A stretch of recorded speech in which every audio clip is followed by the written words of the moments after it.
Idaho Matters is brought to you in part by St. Luke's Pharmacy, now offering free home delivery.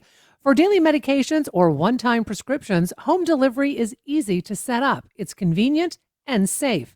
St. Luke's Pharmacy, now delivering to your doorstep. Information on how to get started at stlukesonline.org. So you can't see this, but hopefully you can hear it. Behind every Boise State Public Radio podcast is a team working hard to bring you stories that matter. So if you value podcasts like this one, please support them. Hit donate at boisestatepublicradio.org. Thanks.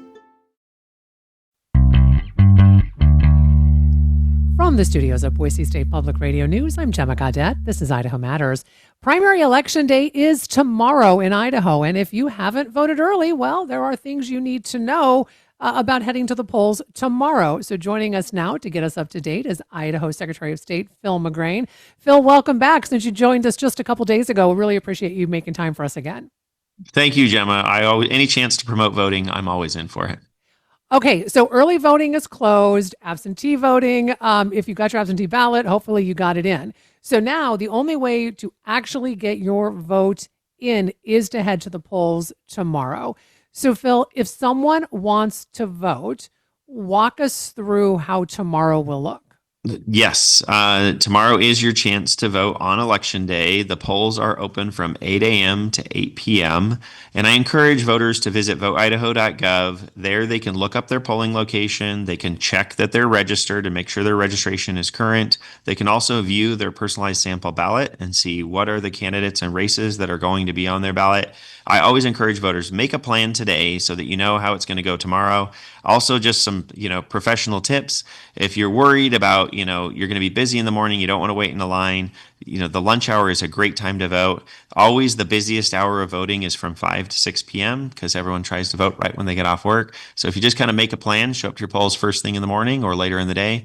The good news is we shouldn't worry about any lines tomorrow. It should go very smoothly. And I do know in Ada County, there was a lot of changes to polling locations this time. So visiting voteidaho.gov to check your location is a great idea for this election.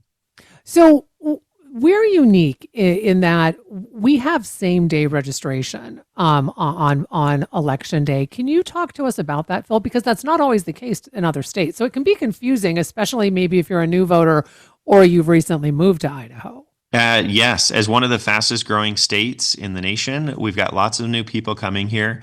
If you haven't registered to vote or you moved recently, need to update your registration, one of the great benefits we have is that you can register and vote on the same day. As you noted, Gemma, many states have cutoffs way in advance of the election.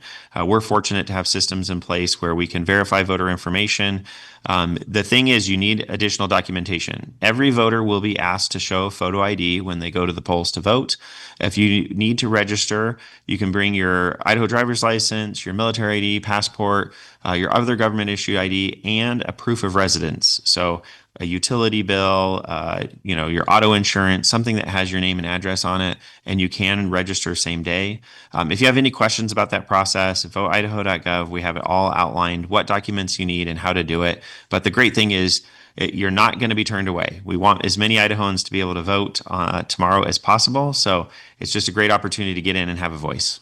Okay, I have a quick question then about same day registration because I'm quite excited that I figured out that my now 18-year-old, whose birthday was that is just exciting. I know he gets to vote tomorrow. I think I'm more excited about it than he is. Phil, he does not have proof of residency because he doesn't pay a utility bill, nor the mortgage. So in a situation like that, what do we need to make sure that he can register to vote tomorrow? Because he's not a unique case, I would think. No, first off, you should be proud. I'm very happy to hear as a good mom, you're taking them to the polls to vote. One of the things I know is that if you vote when you turn 18, you're most likely to become a lifelong voter. So anytime we get to celebrate new voters is a huge privilege and just a great opportunity to participate in this process. In terms of getting him registered to vote, I really encourage you, visit voteidaho.gov. We have our registration tab. There's 14 different types of documents that you can use The easiest one I'll often point people to is your auto insurance. It's one of those things that's often in your glove box or on your phone that's easy to be current in terms of your address and name. But there's a list of other documents as well, because we do try to make sure whether you're a brand new voter at 18 or say you're in assisted living at 90, there are documents to make sure that everybody can be able to get registered.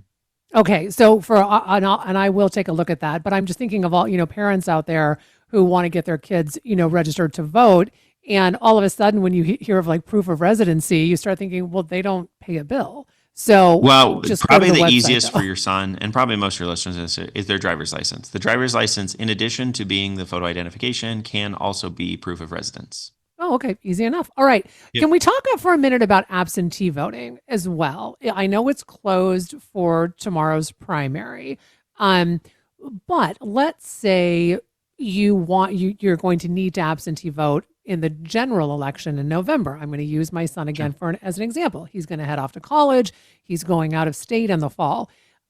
He better vote in the November election. So, how would someone do that if they are away at school? Maybe they're going to be on vacation. Walk us through absentee voting and how that works. I think headed into tomorrow's election, absentee voting is a great option. We're fortunate in Idaho that we have numerous ways to be able to vote, whether that's absentee by mail, in person early, or on election day. And it's interesting, in recent elections, we've seen more people choose in person early voting over having ballots mailed to them. But those options are always available. And you can update your registration and request an absentee ballot on voteidaho.gov. Because we're so close to the election, you can't do that for tomorrow, but you can do that in anticipation of the November election.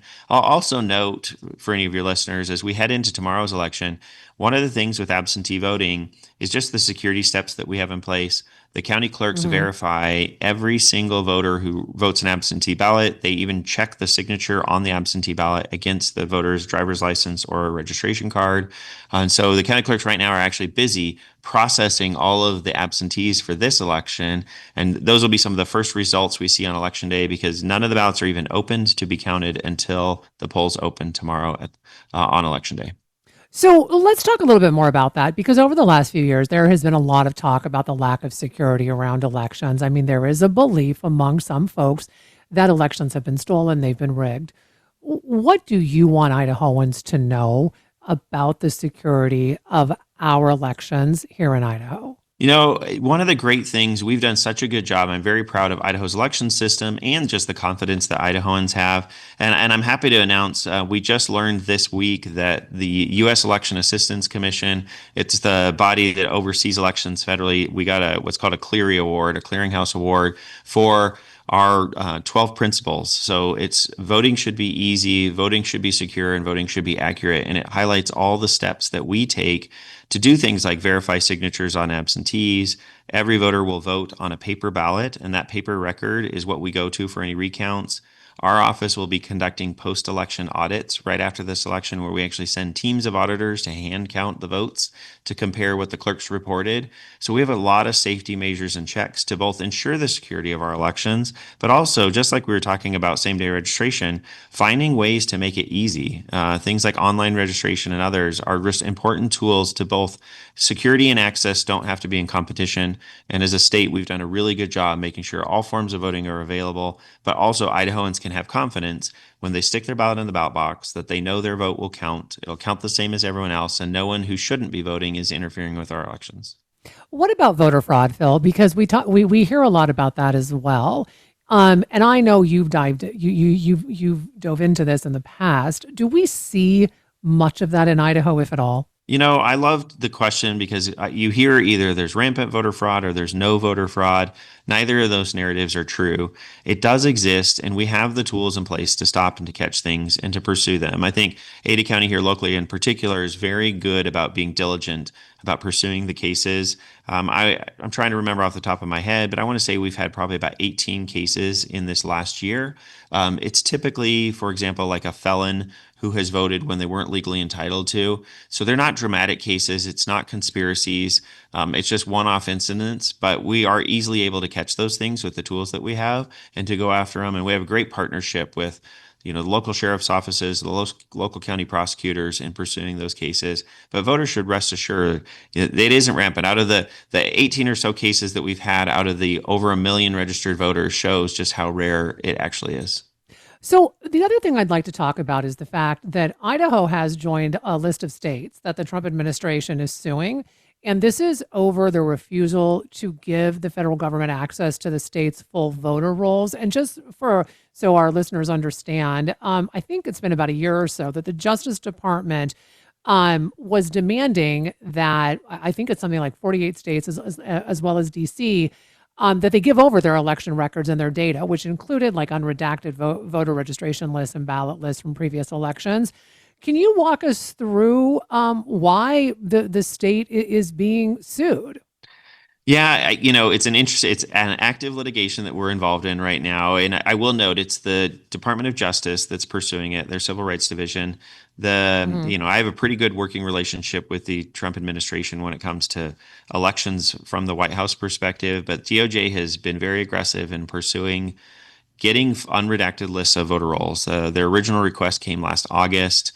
We actually provided the full voter list initially of everything that is publicly available, same thing we would give to candidates. What we held back was date of birth, social security number, and driver's license, all the personal identifying information that we really securely protect. They've been aggressive in asking for it. I've worked with the Attorney General's office, and we've just determined that we're not entitled under Idaho law to provide it. They haven't given a good reason why they would need it. We're already doing the safety checks in terms of ensuring that dead people aren't voting, that felons aren't voting, that non-citizens aren't on our voter rolls. We have a lot of safeguards in place, and I feel very confident about our elections. So we're going to watch kind of how things proceed. So far, 6 cases have been dismissed. Ours is in the queue, and we'll just kind of watch where it goes. But I feel really confident about Idaho's elections, and I've shared with the Department of Justice all the good work we're doing. So hopefully they can see that at some point, and we can get past this. But for right now, we're still in the court process, and we'll just watch where it goes from here. Well, and in your opinion, how important is it that that voters' information is protected, and especially in regards to this, unredacted data, right? For not providing that information. I mean, I would think that that goes against potentially. I'm not a lawyer, but potentially against like state and federal privacy laws, right? And there is an idea that your vote is not just secure but anonymous. Yeah, one, we do make sure that your vote is anonymous. Idaho has a constitutional right to an absolutely secret ballot. And beyond that, I think your point is, in order to vote, you have to work with the government. That's the only way to actually cast your ballot, and you have to provide this information. And so we protect it. We take it very seriously in terms of protecting not only your vote, but your information, whether that's identity theft or any other risks. And so we're very mindful of that. And I think it often can be lost sight of. We also have it for all over a million registered voters. We have these data points. So it's an important part of everything. It's why cybersecurity is one of the forefronts of our office's work, is to make sure whether it's a bad actor or a nation state or anybody else doesn't have access to your information. And if we're going to go to the lengths we do to protect your information, we should be doing it all the time. So I take this role this responsibility very seriously. And it's why we're in the situation we're in. Unless we have a very clear court order why we would share this information, we're going to continue to protect it. That's what the state legislature has set for us. And I feel like, again, I feel very good about the process that we have. And I want Idahoans to feel rest assured, both that their information is secure, but their vote is secure, and that they should be able to participate in the process undeterred by what any of us are doing. We think this is a sacred right, and we want to do everything we can to protect it. So before I let you go, again, primary election day is tomorrow, May 19th. What are the hours, Phil? And this can also be confusing because we happen to be a state that's in 2 separate time zones. So that impacts when we also start getting information about candidates and who may move on to the general election. Yeah, key things for tomorrow. The polls are open from 8 a.m. to 8 p.m., regardless of what part of the state you live in. You can find your polling location, and it's always good to verify it at voteidaho.gov. Because we cross 2 time zones, the initial results will be posted at 9 p.m. Mountain Time, 8 p.m. Pacific Time. And we'll all be watching closely as the results pour in for this upcoming election. Well, as always, we so appreciate you taking time to talk with us. We've been talking with Idaho Secretary of State Phil McGrain about tomorrow's primary election. As Phil said, the polls open at 8 a.m. They close at 8 p.m. You can do same-day registration. Just make sure you have the proper identification to be able to do that. And that'll do it for this episode of Idaho Matters. Make sure you check out our podcast feed because you can find more episodes of topics that might be interesting to you. And for more local news and headlines, make sure you subscribe to the Connector podcast. If you learned something from this episode today, share it with someone else who needs to know about it. Hi, Idaho Matters podcast listeners. If you're on your smartphone right now, or if you have it nearby, I wanted to pop in to tell you about something to check out. Boise State Public Radio is now on Nextdoor. Here's what that means. Trusted local news, thoughtful reporting, and stories from across Idaho right along your neighborhood updates. If you already have the Nextdoor app, you're halfway there. Just search Boise State Public Radio and hit follow.